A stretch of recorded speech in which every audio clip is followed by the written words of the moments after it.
Hello, hello, hello, and welcome to Survivor Debrief. I'm Eden Porter, the lucky loser from Titans versus Rebels, and with me, as always, is my comedic partner and my real-life brother, Joshua Porter. How are you going, Josh? I'm good. Thank you, Blubber. Thank you very much. Brother! Yeah, what a great episode. Really enjoyed this one. Heaps to get through, so let's jump in. Let's just crack in, Josh. Let's start off with Red Tribe. And on the back of the tribal council that they just had, Teeny's on the outs, mate. Teeny is on the outs. Yes. Can I just say this? Teeny, myself, and Hatch, we're bringing back Bamboozled. Bamboozled's back, We're baby. bringing it back. All three of us have dropped that. Bamboozled. So thank you very much. Shout out to Hatch there. I think what was interesting, the fallout was Genevieve talking about getting in early. And I wanted to know your thoughts about, was this a good early move given who's still in the Red Tribe? Do you think it was a good move from Genevieve to act early in this case? You mean get before you get got? Yeah. Or does it feel too early? No, it's fine because she has control of the tribe now. For Genevieve, this is the perfect move. Like if she didn't do this, then Sol, Teeny, and Kashan could all like vote against her. Like it made perfect sense for her. I don't think it made sense for anyone else, but like who knows? Interesting thing about this scenario though is this is a perfect example of scooping up. It's all about scooping up the people that are feeling left out. Now, this was so good because you had Rome and Jen both talking to Teeny afterwards, right? Yep. And you could not get more opposite portrayals of what you should do in Survivor and what you shouldn't. Rome, absolutely terrible. He was combative. He was sulky. He questioned them. He's like, he didn't make Teeny feel comfortable at all. He basically put her in a position of like, I hate you now. Yeah. And opposite end of that spectrum, Jen sits her down. She's reassuring. She says, you're not on the bottom. Gives her a lifeline. Like, let's just stick out here. You're not like, she does everything you should say to someone to scoop them up. And like, it was just a perfect like contradiction between both of them. It was like, well, we're reaching that point now where Rome's run out of advantages. So it's like that sort of, the willingness to work with him feels a lot lower, you know?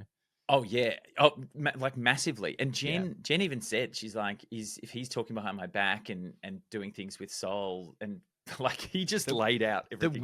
The weirdest thing to me was the Roman Sol reparations. Like I just did not see that coming at all. Reparations, and it shows you that like, and I'm just thinking of Asia here of like, anything can happen. And if you're thinking about like, well, I've got to keep this person in this first vote and I can't go against them. It's like, mate, where Sol is now, Sol got through that first vote because he was like, let's go for as long as it's not me.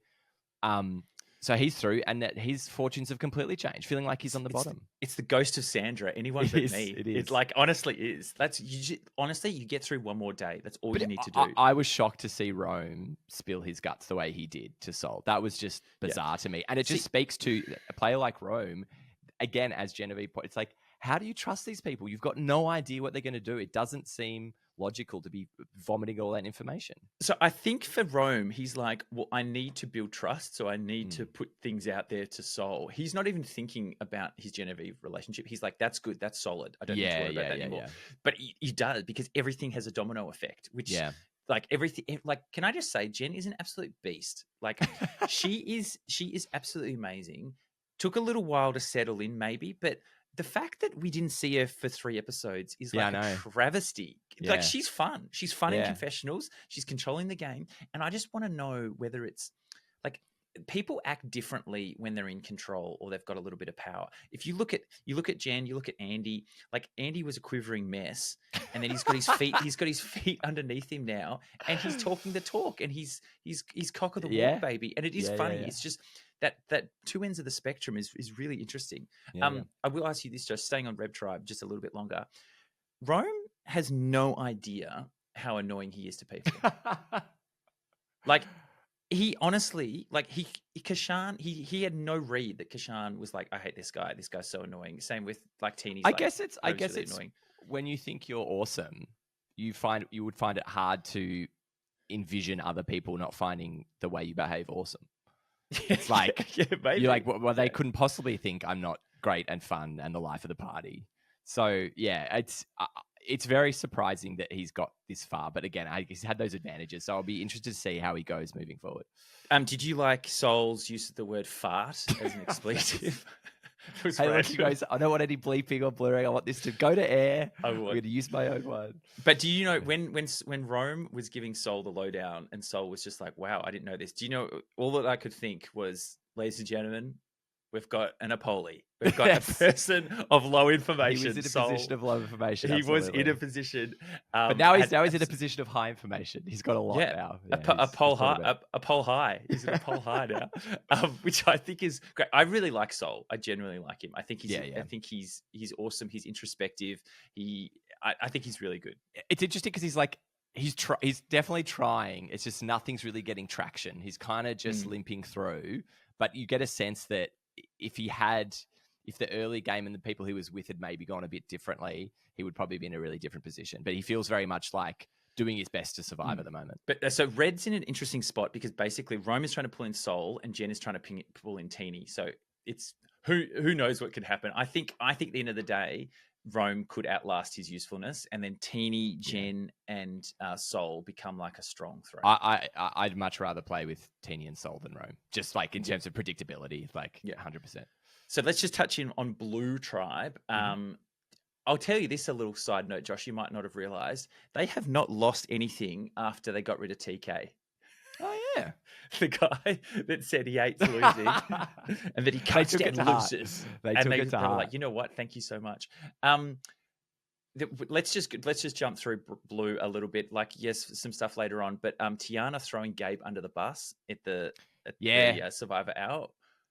Yay or nay, Joshua? Yay or nay? I would have talked to you about this because in that position, right, if you feel you need to try and set up your game for later and you want to give information to build trust with these other people, you kind of need to be comfortable that the rest of your tribe know that that's what you're doing. And it was very public. Yeah. So it's like, I don't think she necessarily thought it through fully. No. Because I think something like that should probably be a private, hey, here's some extra information. I want to work with you, rather than just vomiting information. Because on the whole, what was it called? The Survivor Sanctuary. Yeah. Where good things happen, Josh. Do you think, I want to know, how much information do you think is good to give in something like that? In terms of you want to take and not give. You want to take and then you want to give really, really basic stuff. You want to just put out things. Basically, the information you want to give out are just confirmation of what people are already thinking. So a perfect example of that is like Sam and Sierra as like a couple. They put that out there and you go, oh, yeah, they're really close. Like you're not giving anything away. It's not going to come back and bite you in the ass. You're just confirming what people already think. And so when you go back to your tribe, you can say, oh, everyone was asking me about this. And I sort of said, yeah, well, yeah. But you don't want to give too much info away. Giving information like X played an idol, how valuable do you think? Does that paint them in a really, really different light or not? I think so. I think it paints people in the light of like they found an idol. They know how to find idols. They've played it already. They're playing the game. They're really switched on. They know what's happening. I think it does hurt people's gameplay. But the fact that she did it in front of Sue just shows me she has no real read on Sue's connection with Gabe. No. It just didn't even factor into her brain. She just vomited stuff out. It was wild. And then that half-assed apology that was like, oh, dude, that was the worst. You either do it all or nothing, because then it's like Gabe has the whole truth now. Like you just either go all in or not at all. That was so painful to watch. It was much worse. Yeah, you need to do this, and now you're just basically playing him for a fool, and now he's even more pissed off with you. Yeah, like that was really bad for her game, I think. This tribe has fallen apart. They're a mess. They're gonna instantly try and jump ship. Instantly, Blue. As soon as things come back together. It doesn't seem, and again, it probably comes down to that needing to vote. It's like if they've only voted once, they're all just, it's all chatter now. It's all just chatter. So you're not really locked in. And you know what happens at this point? People go, you know what? We should throw a challenge. Yeah, that'll always work out, won't it? Yeah, fucking idiots. Yellow Tribe quickly. I've got not a lot to say right now on Yellow Tribe. Yeah, we'll come back to that. We'll come back to that. But I just want to say, I'll ask you this question, Josh. A power couple, Sam and Sierra, someone is always targeted first. Who in that couple, who would be sniped first? By other people? Yeah. I think they would probably go for Sam because I reckon they feel like they might be able to work with Sierra. But I think you'd be more worried Sam sticking around and doing some crazy stuff, losing his number one. Whereas I think Sierra would be more willing to get on and latch onto other people. I think that's true, but I actually think that's true in normal seasons. I think in this season, I've got a feeling Sierra's going to get sniped before Sam because of some of these big names in some of the other tribes is going to look at those two and say she can make friends because there's a lot of girls still in the game. And I think they're going to look at her and be like, oh, she can make friends with a lot of the girls and things like that. And I think they're going to be more worried about her. But you're right. In a normal situation, they would go, oh, let's get rid of Sam. I think Sam's going to sneak through. I think he is. I guess, but sorry, go on. No. I was just going to change subjects. If you're, I was going to say is the physical threat of once you get to individual challenges, you probably Sam's more likely to probably always win. The physical threat. You're talking like an old school Survivor player, Josh. Got to get rid of the big guys when we get to merge. Let's talk about the challenge that they had, which the first time they've ever done this, they've mixed up the tribes. Yeah. How'd you like that? I love this. I love this thing. People have talked a long time about having a season where everyone's on the beach and every challenge you split into two groups, which is cool. And this was sort of the start of that. And I thought it was awesome. I thought it seems like a big effort to really get people in conversations, sharing information a lot earlier, pre-merge.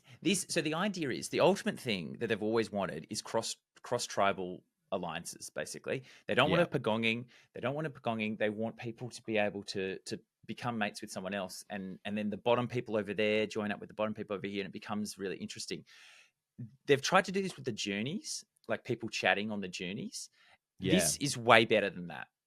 Going on a reward with people in groups and breaking up and working together. That was massive, yeah. Is so much better than meeting a couple of people on a journey and just having a little chat. Well, it's also great like that actually got divvied up really evenly. Like you feel like you got a real good spread of all the tribes.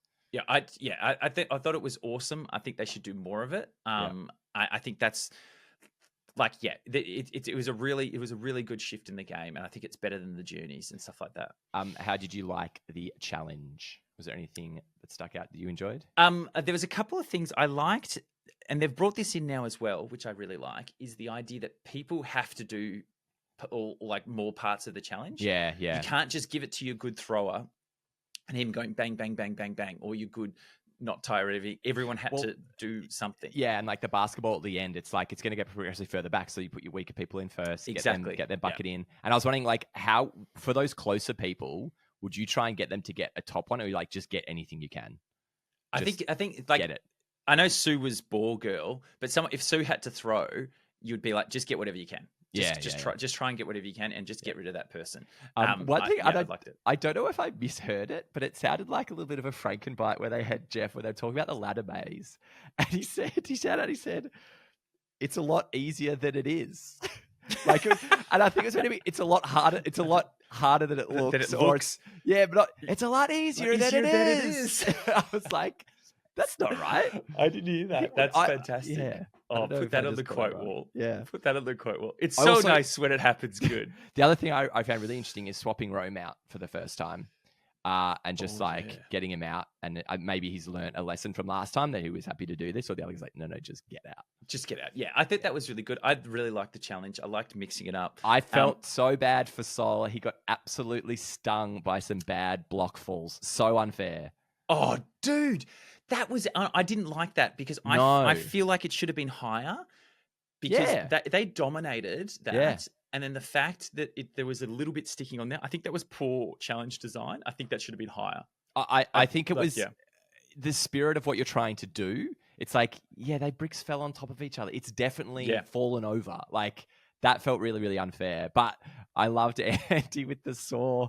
It's just like a classic moment of like, it's wild. All the things that this guy. No, the saw's later on. The saw's the immunity challenge. Oh, is it? Sorry. Yeah. No. It's great. It's great. It's great. But it's we'll get to it.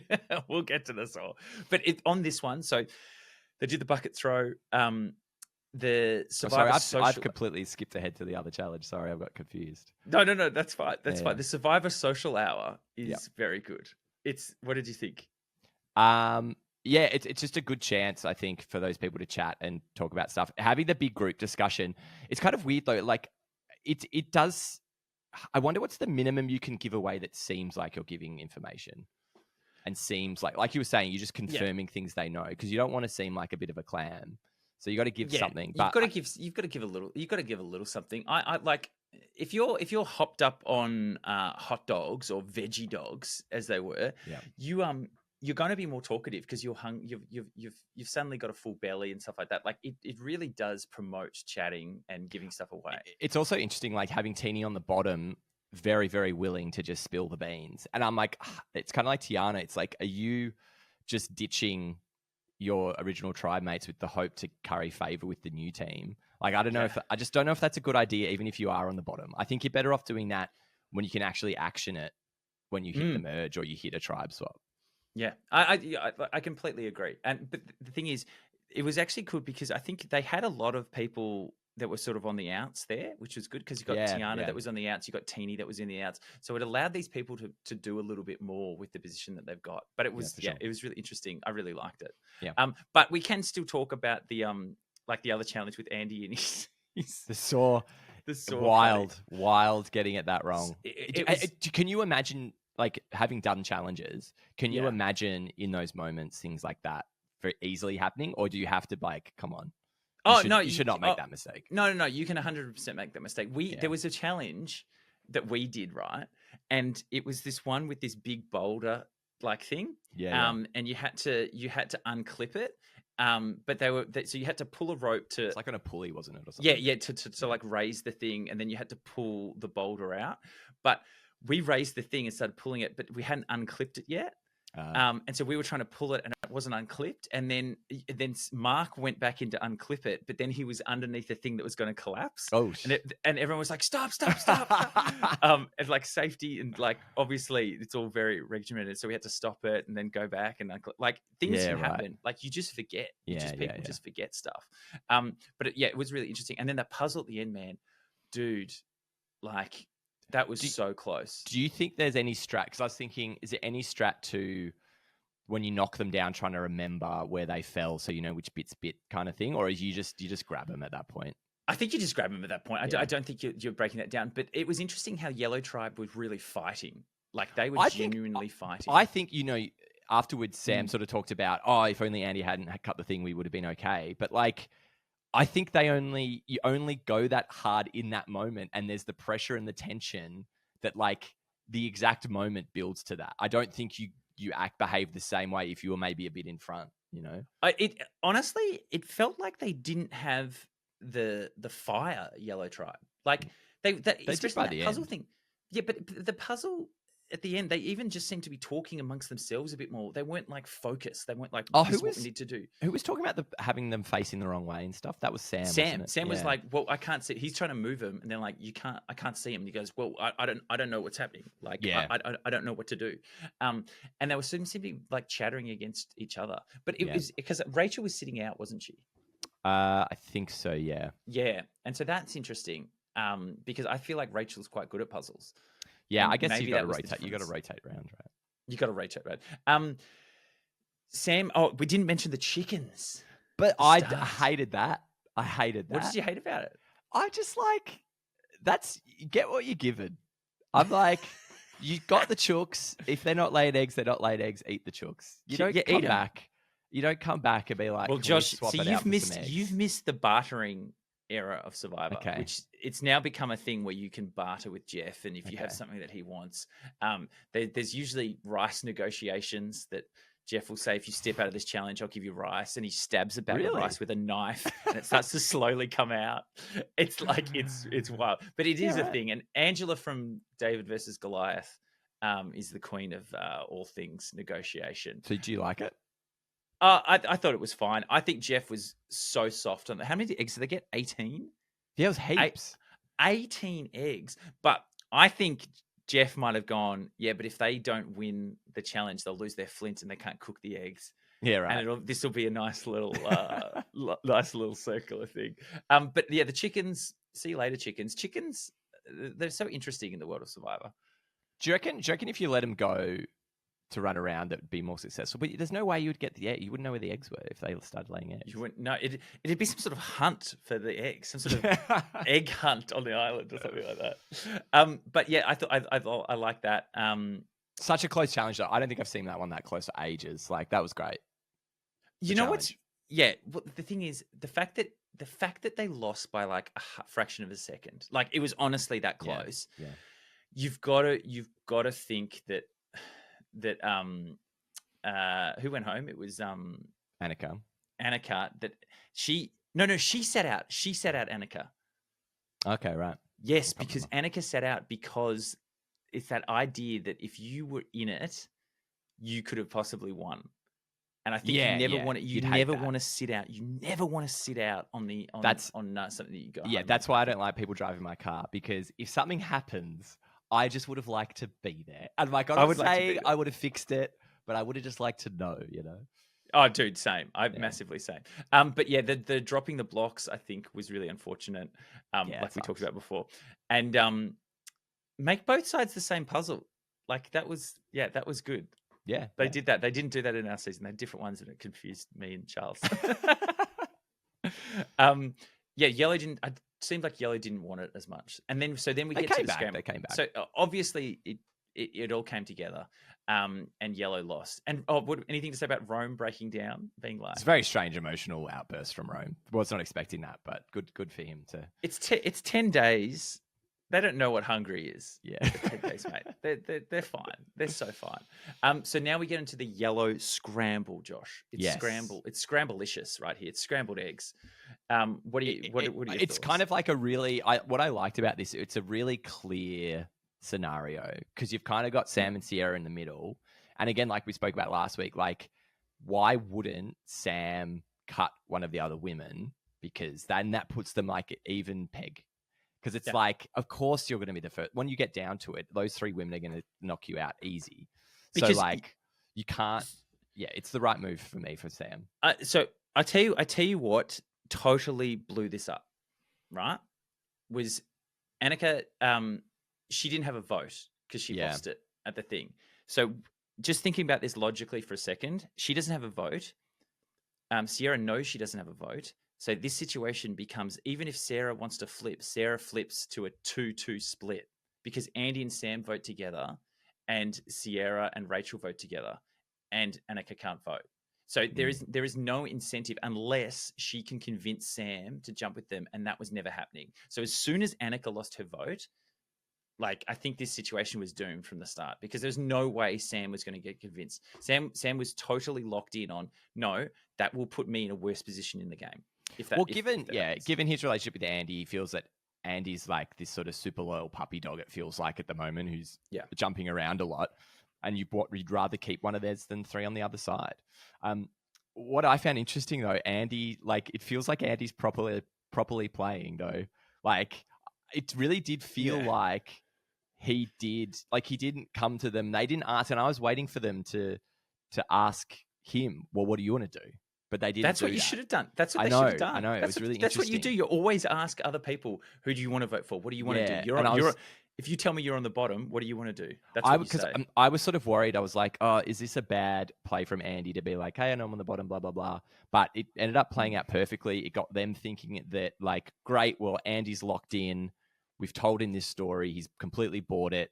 And we don't have to worry about it. It really did feel like there was a closure with that. And they thought, we've got Andy. He's come to us.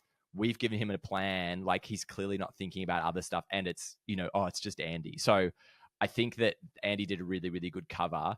It was crazy how unseen this was between Rachel and Annika. Oh, dude, it was a complete blindside. An actual good use of the word blindside. And yeah, exactly. But the fact is that you give them something that they want to believe and that they think is logical, and they just go, yeah, that's the logical thing that's happening right now. Yeah. This person is at the bottom. They've come to us because he knows he can't work with them. We're going to put this forward, and yada, yada, yada. It's interesting that Annika and Rachel must really not have clued into Sam and Andy's relationship. Or Sierra and Sam are making them feel that comfortable that they're completely fine. My question to you is, between Annika and Rachel, who do you think do you think it's the right move based on who you can pull in afterwards? Yeah, because Annika obviously had a combative relationship with Sam, and I think that was never going to fly. And I think she would be more likely to be like, "Yeah, I've got to get Sam out, like, and get would come revenge back for getting with Rachel out." Yeah, yeah, exactly, like a furious like rage.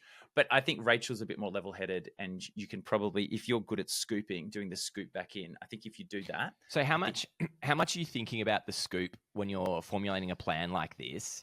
In terms of the flow-on effect of breaking up an alliance like this, how much are you? Well, But this rather is an than just like, point. I just want to get rid of this person. Yeah. So this is a really interesting point because you've also got to think about this point in the game. We're getting to either a swap or a merge. So you don't want loose ends hanging around. But what's really interesting about what's happened in the game these days is because of the shot in the dark, people don't feel confident bringing everyone in. And I wanted to touch on this because in the old days, someone would have said to Rachel, they would have said, Rach, this is happening tonight. We've got the numbers. Come with us. Be part of our group. Annika's a sinking ship. Get off. And she would have, and they would have been a stronger unit because Rachel would have been like, well, they've brought me in. I feel like I'm part of this group, and I've got some like a solid alliance around me now. What we can't do now because of the shot in the dark is if you tell Rachel that, all Rachel needs to go, well, Annika's going home anyway. Mate, play your shot in the dark just in case. And then bada bing, bada boom, something could happen. But you can't let that happen these days. Because that's what I was thinking of. Yeah, and you've just explained. That's a good reason why you wouldn't bring that. Because I'm like, that would go a long way to mending things with Rachel to be like, then rather than after the fact being like, well, we had to cut you out because we knew you'd talk and we knew this would happen. And I don't think people really ever like being left in the dark. Because a lot of the times, like, if you just told me, if you just included me, I would have been fine to go along with it.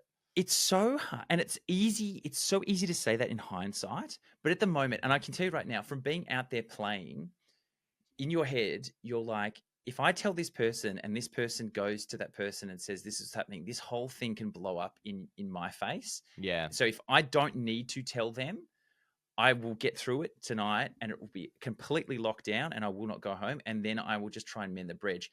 Because what could happen is, if I do that now, if I tell that extra person and it does blow up now, I could go home this round, and I have no ability to get to like become safe.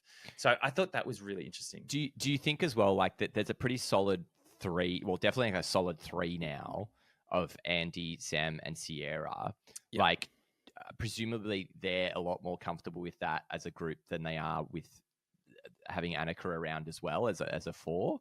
I found that interesting to be like, even despite Andy's erratic behavior earlier, they're still willing to put all those eggs into the Andy basket. I think it's Sam. I think Sam feels like he has Andy on lock. Yeah. And he is really pushing, because I don't think Sierra could say the same about Annika and Rachel. I don't think Sierra could say, I've got those 2 in my back pocket. Whereas Sam can say to Sierra, I have Andy. Yeah. Andy is trying to win you over Sierra. Those other girls are not. Yeah, whereas you feel like the other 2 are potentially, they could scheme against you further down, but I doubt Andy 100%. Would go against you. Yeah. Yeah. My question for you with Annika, her surprise to it, do you think that is this a flaw in Annika's for not putting herself in the position of other people and not thinking through what's best for Sam, what's best for Sierra? Is that I think shame on her, or is it? I think for someone that has no relationship with Sam and doesn't care for him, I think there's got to be a point going, well, hang on, why would Sam agree to this?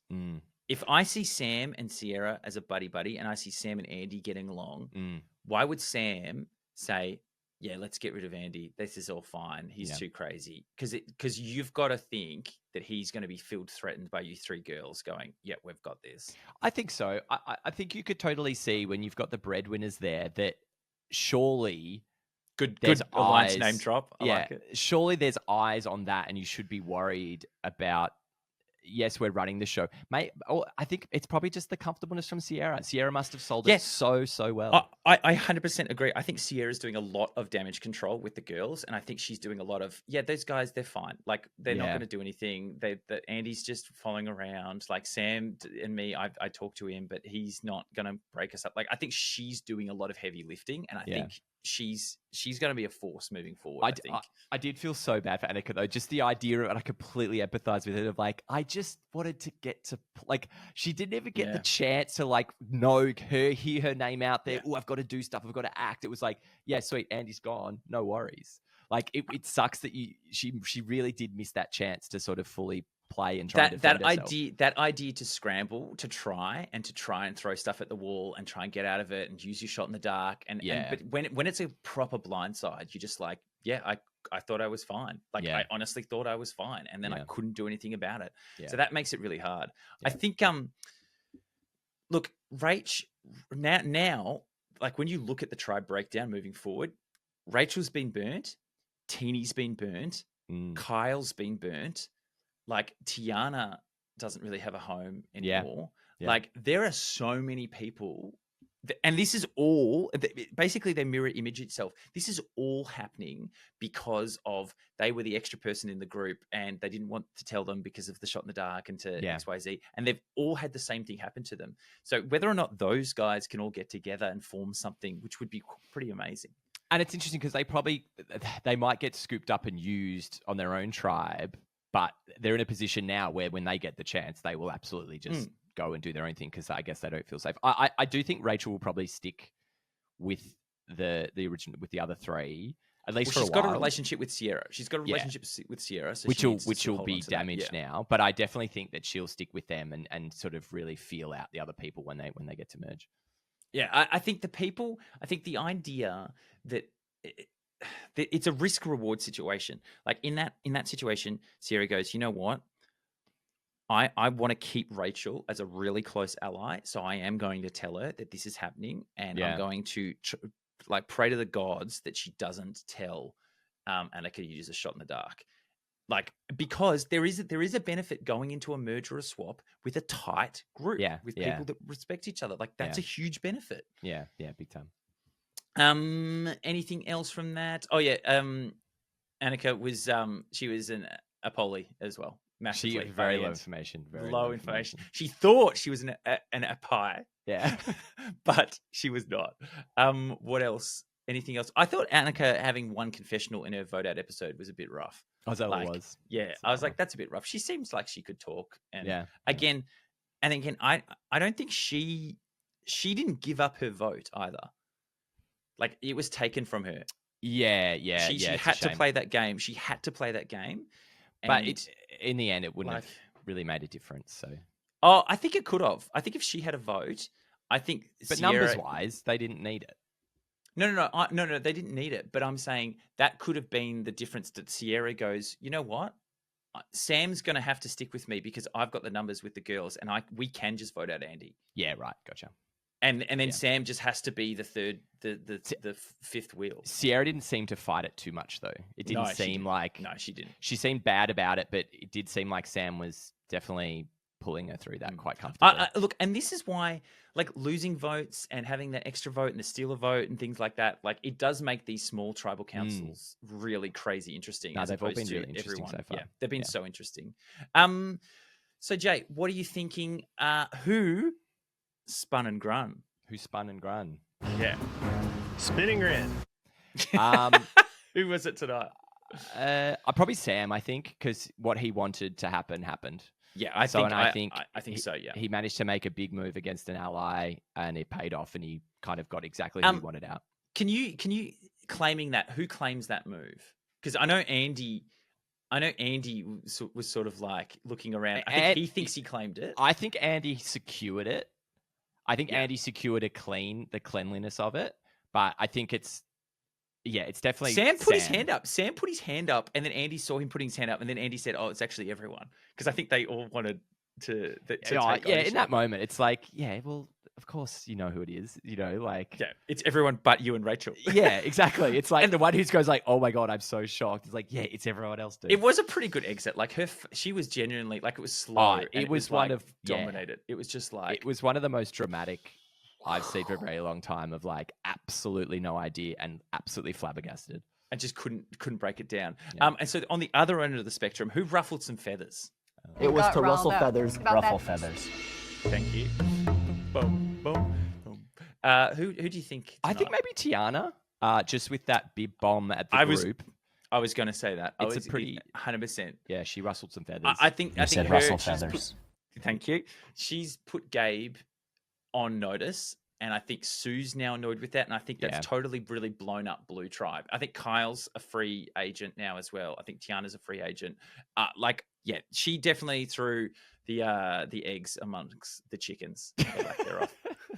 Yeah, I think it was just it's too much information. I don't think she's getting a big benefit out of it either. Like in terms of her personally, I don't think you're getting a huge benefit, or you're getting like, great, thank you so much for the info. What did you think of Andy's voting confessional as well? What did he say? I've been burying you over the last 10 days. This is your tombstone. It doesn't fit. It does not fit with you, mate. I feel like that's pre-written. I feel like he's not got a natural flow. He's like, I really want to say this, and this is going to be really good. But I think if you're talking about burying people, you got to talk to Gabe, because didn't Gabe said he's been digging his own grave or something like that? No, I think he was like, I'm going to help him dig up his burial or something like that. You definitely got it wrong. I think another really strong episode. Who had a bad night tonight? Bad night. Let me just check my notes. Annika. Annika had a very bad night. I would agree. Annika had a terrible night. Poor Annika. I think she could have been a good character, big character later on. Did definitely feel that did get a chance to play. Like, it's like, it sucks. But that's the nature of it. She'll be back or not. Who knows? But fingers crossed. I thought she could have been a big character later on. But that's it, mate. That's it. Another episode in the books. Yes. We'll looking forward to next week. Catch you next week. See you folks. See ya.